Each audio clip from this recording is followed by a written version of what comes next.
Okay, so you will need to log in to the Tiki-Taki timeline site using the username and password that I gave you in the quest. So the username is ST4STEM and then the password, which is private, so make sure you get it from the site. Okay, so once you have logged in, you will see this message, welcome, and the username here. So go ahead and scroll down to where you see History of Technical Education and click Edit.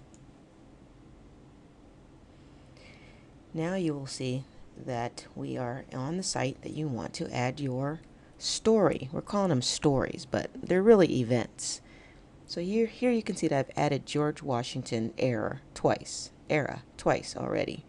And when you decide which president you want to add, you will add it similarly. So let me go ahead and start by clicking Create a New Story.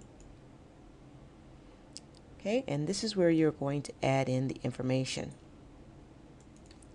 Now, back on the History of Career and Technical Education by Presidential Era website, this is where you're going to choose your president.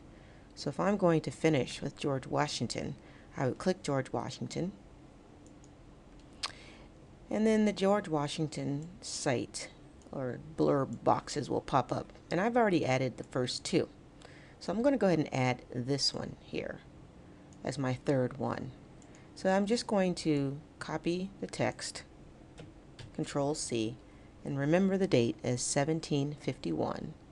And then I'm going to go back to my site where I'm editing. So I'm going to add this as the president again. So George Washington era. Okay, and now I'm going to change the dates and add in the text. Now when there's only one date, just make it the same on both lines. If there's a period of time, then obviously change the years on each of these.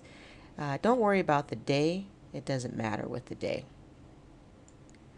Okay, so here you can see I've changed the date to 1751 in both cases. I added in the text, and there isn't a link, so I'm just going to go ahead and save it. So once I've saved it, now I have 3 dots at the bottom here, and these dots will cover the George Washington era. Okay, now if you do add something that has a link, like this one. Oops. Let me bring that up again. Okay, so on this first one that I added, you can see that the name James Watts is highlighted, and down here the name Johann Heinrich is highlighted. And these actually take you to pages in some cases, oops, not in that case, where it gives you information, more information about the person. Now this website's a little old, so it doesn't always, the links aren't always active still. But if you find an active link, this is where you can add it in here. So this is if you want to give them more information about the person, or within the context of your event, add the link there. Okay, so that's all you have to do. Once you've saved it and you see that it's your purple dot is added to the link, you are finished, and your event or story, create a new story, has been added. And you can just log out, and when you visit, your link will be added. That's it.